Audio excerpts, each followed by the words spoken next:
మిథున రాశి ప్రేక్షకులకు స్వాగతం. 2026 జనవరి మాసంలో మిథున రాశి వాళ్ళ ఫలితాలు ఎలా ఉన్నాయో తెలుసుకుంటూ వెళ్దాం. ముఖ్యంగా ఈ ఒక మాసంలో గ్రహ సంచారం ఎలా ఉందో తెలుసుకుందాం. శని మీన రాశిలో సంచారం, గురువు గారు వక్రించి మిథున రాశిలో సంచారం చేస్తున్నారు. రాహు కుంభంలో సంచారం, కేతు సింహ రాశిలో సంచారం. సూర్యుడు జనవరి 14వ తేదీ ధనుసు రాశి నుంచి మకరంలోకి ప్రవేశిస్తారు. శుక్రుడు కూడా జనవరి 13వ తేదీ ధనుసు రాశి నుంచి మకరంలోకి ప్రవేశిస్తారు. ఇక కుజుడు కూడా జనవరి 16వ తేదీ ధనుసు రాశి నుంచి మకరంలోకి ప్రవేశిస్తారు. ఇక బుధుడు కూడా జనవరి 17వ తేదీ ధనుసు రాశి నుంచి మకరంలోకి ప్రవేశిస్తారు. ఈ గ్రహ సంచారం వలన మిథున రాశి వాళ్ళకి కాస్త మిశ్రమ ఫలితాలే గోచరిస్తూ ఉన్నాయి. సప్తమ స్థానంలో 4 గ్రహాల కలయిక అనేది ఏదైతే ఉందో ఇది భార్యాభర్తల మధ్య ఇబ్బందులు వచ్చే సూచనలు, గొడవలు, తగాదాలు, భార్యాభర్తల మధ్య మూడవ వ్యక్తి ప్రవేశం అయ్యే సూచనలు. అక్కడ చాలా జాగ్రత్తలు తీసుకోండి. మూడవ వ్యక్తి ప్రవేశం కాకుండా జాగ్రత్తలు తీసుకుంటే మంచిది. శని యొక్క దృష్టి కూడా సప్తమ స్థానం మీద ఉండడము, అలానే కుజుడు కూడా సప్తమ స్థానంలో ఉండి శనిని చూడడం అనేది ఉద్యోగం విషయంలోనూ కూడా చాలా ఒత్తిడులు ఎక్కువగా ఉంటాయండి. ఈ సమయంలో మీకు ఇంట్లో ప్రశాంతత అనేది ఉండదు, అలానే కాన్ఫిడెన్స్ అనేది ఉండదు. అలానే మీరు ఏం చేస్తున్నారు, మీరు చేసే పనులలో వాటికి సంబంధించి ఒక కాన్సన్ట్రేషన్ లేకుండా ఉంటారు. కాన్ఫిడెన్స్, ఆత్మవిశ్వాసం లేకుండా, అలానే వాటి పట్ల జాగ్రత్తగా లేకుండా మీరు కొంచెం డల్గా, చాలా బలహీనంగా మీరు ఈ సమయంలో కనిపించడానికి ఆస్కారాలు ఉంటాయి.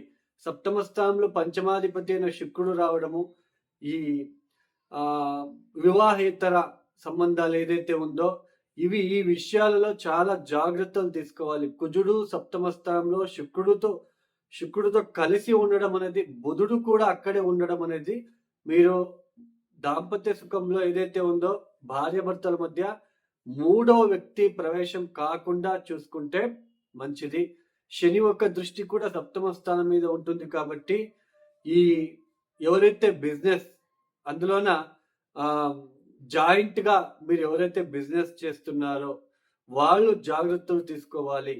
లేదు అంటే కొంచెం గొడవలు వచ్చే సూచనలు ఉంటాయి. అలానే అది మీరు ఇండివిజువల్ గా బిజినెస్ చేస్తున్నప్పటికీ కూడా వాళ్ళకి కూడా చాలా ఒడిదుడుకులు.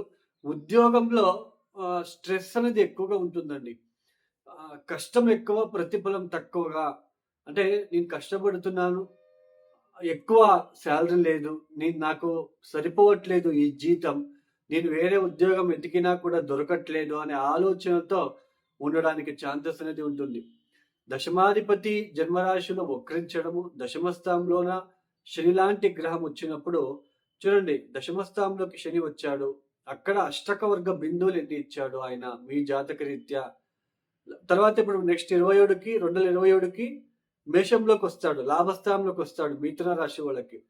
ఆ లాభస్థానంలోకి వచ్చినప్పుడు అక్కడ ఎన్ని అష్టకవర్గ బిందులు ఇచ్చాడు అంటే ఒక్కొక్క రాశికి ఎన్నెన్ని అష్టకవర్గ బిందులు ఇచ్చుకుంటూ వెళ్ళాడు. అది చూసుకుంటే మీకు ఫలితాలు అనేది అర్థమవుతుంది. దశమస్థానంలోకి శని లాంటి గ్రహం వచ్చినప్పుడు అష్టకవర్గ బిందులు గనక 0, 1, 2 గనక ఇచ్చి ఉంటే చాలా ఒడిదుడుకులు ఉద్యోగరీత్యా అండి. ఎస్పెషలీ ఉద్యోగరీత్యా ఉద్యోగం పోగొట్టుకోవడము, ఉద్యోగం నష్టము, సడన్ గా ఉద్యోగం వదిలేయడము, లేదా ఉద్యోగంలో డీఫేమ్ కి గురి అవ్వడము, ఇలాంటివి ఎక్కువగా ఉంటాయి. అలానే అదే అష్టకవర్గ బిందులు 4, 5, 6 గనక ఇచ్చి ఉంటే ఉద్యోగంలో ఎంత స్ట్రెస్ ఉన్నప్పటికీ కూడా వాటిలో విజయం కూడా సాధిస్తారు అని అర్థం. సో దశమస్థానంలోకి శని లాంటి గ్రహం వచ్చినప్పుడు అందరికీ ఒకేలాగా ఉండదు. అష్టకవర్గ బిందువులు దశా పీరియడ్ కూడా మనం చూసుకోవాలి. మొత్తానికి మిథున రాశి వాళ్ళకి ఈ ఒక మాసం అంతా కూడా అంతగా బాగా ఉండదు, మిశ్ర ఫలితాలే గోచరిస్తూ ఉన్నాయి. సప్తమ స్థానంలోకి కుజ శుక్రుడు లాంటి గ్రహాలు వచ్చినప్పుడు మూడో వ్యక్తి ప్రవేశం కాకుండా చూసుకోవాలి. లేదు అంటే ఇబ్బందులు తలెత్తే సూచనలు, అపవాదాలు, అవమానాలు ఎక్కువగా ఉంటాయి. ఈ సమయంలో ఎక్కువగా కష్టము, ప్రతిఫలం తక్కువగా అన్నట్టుగా ఉంటుంది. లేదా మీ భార్య లేదా మీ భర్త వాళ్ళ బిహేవియర్ వల్ల మీరు చాలా డిస్టర్బెన్స్‌కి గురి అవుతారు. ఏంటి ఇలా చేస్తా ఉంది ఈ అమ్మాయి? లేదా ఏంటి ఈ అబ్బాయి నా భర్త ఇలా చేస్తున్నాడు, ఇలా బిహేవ్ చేస్తున్నాడు. ఇలాంటివి ఎక్కువగా ఉంటాయండి. సో, దీన్ని చాలా జాగ్రత్తగా మీరు హ్యాండిల్ చేసుకొని వెళ్ళాలి ఈ ఒక మాసంలో.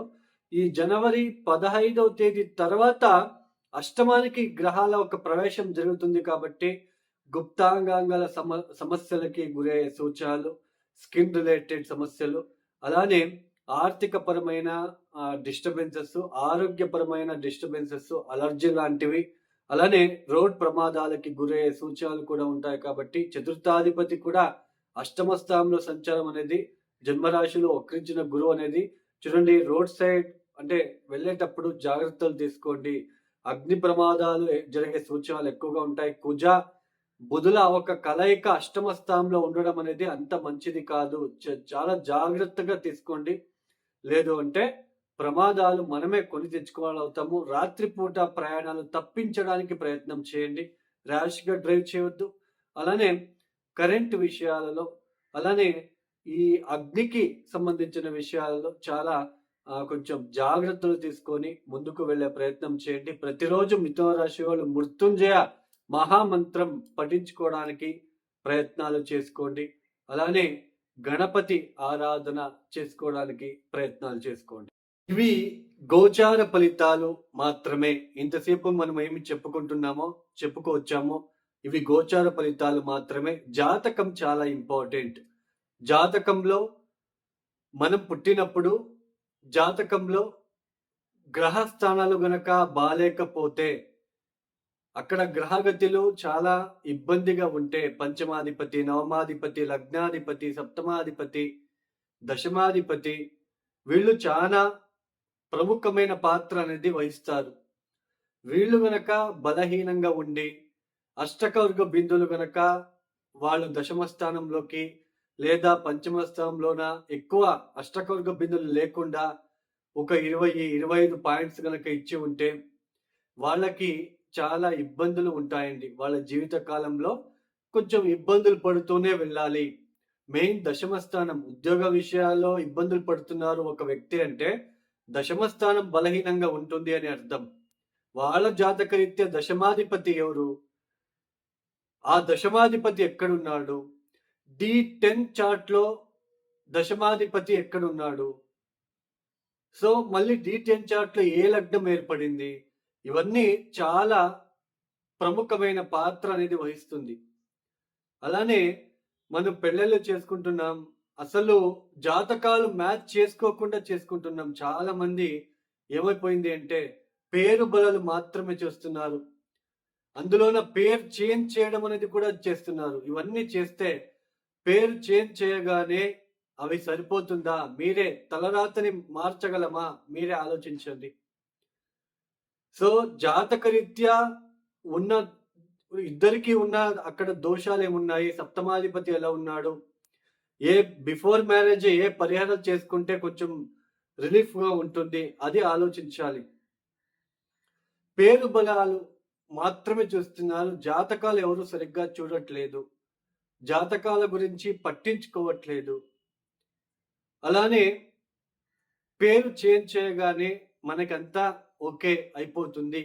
పేరు చేంజ్ చేయగానే దాన్ని కూడా పద్ధతిగా చేయాలి. పేరు చేంజ్ అనేది కూడా. సో, దీన్ని గుర్తించుకోండి. సో, జాతకం చాలా ఇంపార్టెంట్. సప్తమాధిపతి, మనము వివాహం కళత్రకారకుడు ఎవరు? ధారాకారకుడు ఎవరయ్యారు? లగ్నాధిపతి ఎలా ఉన్నారు? ఇవన్నీ చూసుకొని మనము ముందడుగు వేస్తే చాలా మంచిది. అలానే ఈ 2026వ సంవత్సరంలో జనవరి, ఫిబ్రవరి, మార్చ్ ఈ 3-4 మాసాలు ఏప్రిల్ వరకు కూడా ఎక్కువ వాహన అపఘాతాలు అయ్యే సూచనలు, కెమికల్‌కి సంబంధించిన కెమికల్ ఫ్యాక్టరీలలో ఏదైనా ఎక్స్‌ప్లోజన్ జరిగే సూచనలు కూడా ఉండబోతుంది. అగ్ని దురంతాలు ఎక్కువ అవుతాయి. ఎందుకంటే కుజ, బుధులు ఇద్దరు కూడా నియరెస్ట్‌గా సంచారం చేస్తూ ఉన్నారు. క్లోజ్ డిగ్రీలో సంచారం చేస్తున్నారు కాబట్టి కొంచెం అగ్ని ప్రమాదాలు, కరెంటుకి సంబంధించిన పవర్‌కి సంబంధించిన ఎలక్ట్రిక్ పవర్‌కి సంబంధించిన విషయాల్లో పనిచేసే వాళ్ళు, డ్రైవర్ వృత్తిలో ఉన్నవాళ్ళు చాలా జాగ్రత్తగా మీరు ఉండడానికి ప్రయత్నాలు చేసుకోండి. లేదంటే వాహన ప్రమాదాలు ఇలాగే ఎక్కువ అయ్యే సూచనలు, అగ్ని ప్రమాదాలు ఎక్కువగా ఉంటాయి 2026 ఏప్రిల్ వరకు కూడా. కొంచెం జాగ్రత్తలు తీసుకుంటే మంచిది. వాళ్ళ జాతకరీత్యా చూసుకొని ప్రతిరోజు మృత్యుంజయ మంత్రాలని పఠించుకుంటూ, ప్రతిరోజు కూడా నిత్యం కూడా దేవతా ఆరాధన చేస్తూ కొంచెం భయంతో రోడ్డు పైన ఎక్కడానికి ప్రయత్నం చేయండి. అలానే రాత్రిపూట ప్రయాణాన్ని తప్పించండి. ఎవరైతే ఈ వీడియోని చూస్తున్నారో లైక్ చేయండి, షేర్ చేయండి, సబ్స్క్రైబ్ చేసుకోండి. అలానే ఎవరికైనా ఆస్ట్రాలజీ కన్సల్టేషన్ కావాలనుకుంటే డిస్ప్లే అవుతున్న నంబర్కి నేరుగా కాల్ చేయండి. సర్వే జనం సుఖినో భవంతు. ధన్యవాదములు. జై శ్రీరామ్.